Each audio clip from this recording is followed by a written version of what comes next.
Pissed off NASCAR team owners respond to entitled NFL Brats on what they will do to any anthem protesters, and here is why NASCAR is the real great American sport. In a move that will make a clear contrast between the spoiled ball tossers in the NFL and NASCAR drivers, multiple NASCAR team owners made it clear today that they will not tolerate any kind of national anthem disrespect at any of their events. Now or ever. Anybody that don't stand up for that ought to be out of the country. Period, said Richard Petty Motorsports team owner and retired legend Richard Petty at the drivers' meeting before the ISM Connect 300 in New Hampshire this morning. If they don't appreciate where they're at, what got them where they're at? The United States. Fellow team owner Richard Childress, who owns Richard Childress Racing, and was the man who owned the famous number 3 car driven by the late Dale Earnhardt. Earnhardt was killed in a collision during the last lap of the 2001 Daytona 500 in Daytona, Florida, said he informed all of his employees that a protest would get them a ride on the Greyhound bus when the national anthem is over. He went on to add, "I told them anyone who works for me should respect the country we live in. So many people have gave their lives for it. This is America." History of NASCAR. In the years immediately following World War II, stock car racing was experiencing the greatest popularity it had ever seen. Tracks throughout the country were drawing more drivers and bigger crowds. Nonetheless, there was a serious lack of organization. From track to track, rules were different. Some tracks were makeshift facilities, built to produce one big show at a county fair or something similar to capitalize on the crowds flocking to the events. Other tracks were suited to handle the cars, but not the crowds. Some could manage both, but did little to adhere to rules set by other tracks. In December 1947, Bill France Sr., of Daytona Beach, FLA, organized a meeting at the Streamline Hotel across the street from the Atlantic Ocean to discuss the problems facing stock car racing. France had come to Florida from Washington, D.C., years earlier. He operated a local service station and also promoted races on the city's famed beach road courses, often racing himself. He was a man of strong will and ambition. Thus, by the time that meeting at the Streamline Hotel was complete, the National Association for Stock Car Auto Racing was born. Few knew when the meeting adjourned if the organization would be successful. In fact, there were skeptics who believed it never would work. Not even France, who believed a sanctioning body was exactly what the sport of stock car racing needed, could have envisioned what NASCAR has become today. Things came together quickly. The first NASCAR sanctioned race was held on Daytona's beach course February 15, 1948, just 2 months after the organizational meeting. Red Byron, a stock car legend from Atlanta, won the event in his Ford Modified. 6 days later, on February 21, the National Association for Stock Car Auto Racing was incorporated. It was 1949, however, that what is now the NASCAR Sprint Cup Series, the premier racing series in America, was born. Jim Roper of Great Bend, Kansas, was the winner of the first strictly stock, the precursor to NASCAR Sprint Cup, event, held at the Charlotte Fairgrounds on June 19, 1949. A tremendous crowd attended the event to see automobiles with the appearance of a streetcar race door to door. The new racing series was off and running. And it was an immediate success. Plans immediately were made for ways to bring bigger, faster races to bigger, hungrier crowds, and less than a year later, 1950, the country's first asphalt superspeedway, Darlington Raceway in South Carolina, opened its doors for the new division. The first decade for the NASCAR Sprint Cup Series was one of tremendous growth.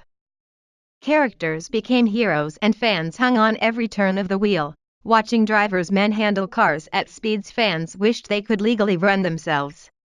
Names like Lee Petty, Fireball Roberts, Buck Baker, Herb Thomas, the Flock brothers, Bill Rexford, Paul Goldsmith, and others became as well known to race fans as Willie, Mickey and the Duke were to baseball fans. Looking to the future and the past with the success of Darlington, Bill France Sr. began construction of a 2.5-mile, high-banked superspeedway 4 miles off the beach in Daytona Beach. France had helped lead the fight to keep racing affiliated with the city. When those looking to set land speed records began opting for the Bonneville Salt Flats in Utah so the incoming and outgoing tides at Daytona Beach would not be a factor, the city wanted to maintain one of its main attractions, fast cars and the beach. By the end of NASCAR's first decade, the city not only had held on to its racing roots, but had outgrown the beach and, in 1959, moved events to Daytona International Speedway. With its long back straightaway and sweeping high-banked turns of more than 30 degrees, the 2.5-mile triangle was one of the largest speedways in the world. In the first race, fans were treated to something that each year still brings millions of fans to NASCAR races: close competition. The first Daytona 500 didn't end for 3 days. It took that long for NASCAR officials to study a photograph of the finish between Petty and Johnny Beecham before declaring Petty the winner. The hook had been set. The following year, 1960, superspeedways were opened just outside Atlanta and in Charlotte. ABC televised the 1961 Firecracker 250 from Daytona Beach as part of its Wide World of Sports. New heroes emerged. Lee Petty's son Richard, who soon would be referred to as the King. Major consumer packaging companies like Kellogg's, General Foods, and Procter & Gamble were realizing what Bill France saw coming in the late 1940s: stock car racing was big. In 1982, NASCAR consolidated the late model sportsman division into a new series. Since rising costs had made weekly racing for the late model stock cars difficult, the idea behind the creation of the series was to build big races, and to bring all of the regional stars of the series together for all of the races. Anheuser-Busch, Inc. of St. Louis, MO, became the sponsor of the new NASCAR Budweiser Late Model Sportsman Series. In 1984, the Busch brand took over the sponsorship in what would become the NASCAR Busch Series, now called the NASCAR Nationwide Series. By 1989, just 10 years after the first 500-mile race to be broadcast live flag to flag, every race on the NASCAR Sprint Cup schedule was televised, nearly all of them live. Close competition and high speeds in cars that have a stock appearance have been the hallmark of the NASCAR's top division through the years. As the decade of the 1990s began, perhaps no one but the sports visionaries could have imagined the growth NASCAR would undertake. Without question, it was an exciting time. NASCAR began its meteoric rise by expansion in 1993 to New Hampshire Motor Speedway, 70 miles north of Boston, and in 1994, to the capital of open-wheel racing, Indianapolis.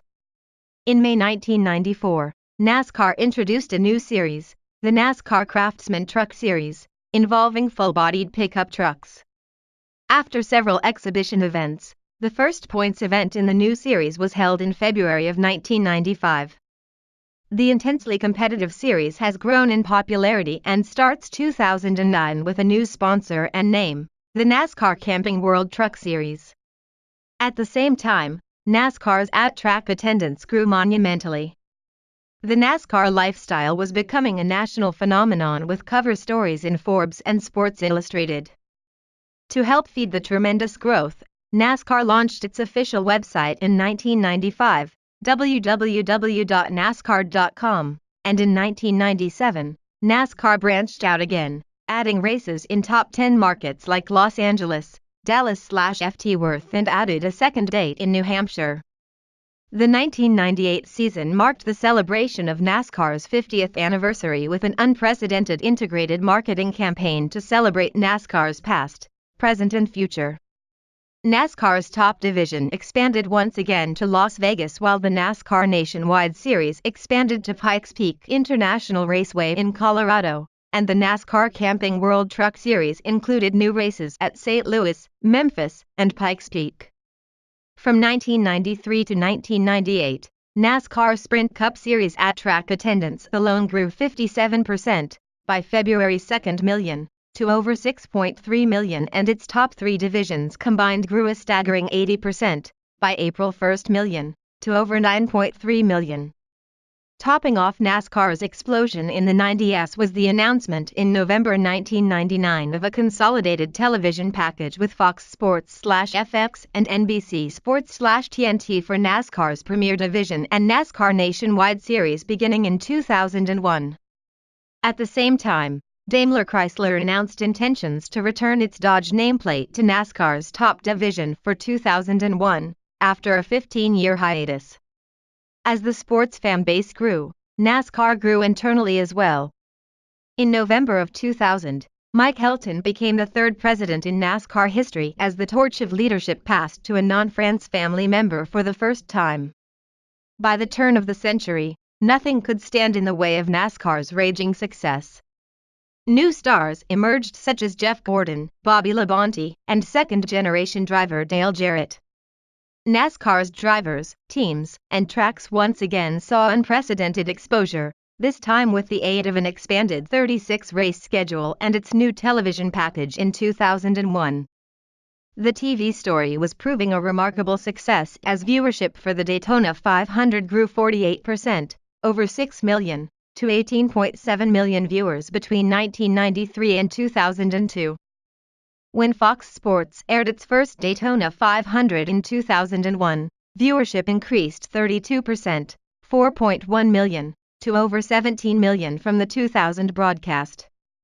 As Tony Stewart was crowned NASCAR's 2002 champion, close observers of the sport saw a youth movement swelling, personified by drivers such as Jimmy Johnson, Ryan Newman, Kurt Busch, Kevin Harvick, Matt Kenseth, and Dale Earnhardt Jr., were evidence.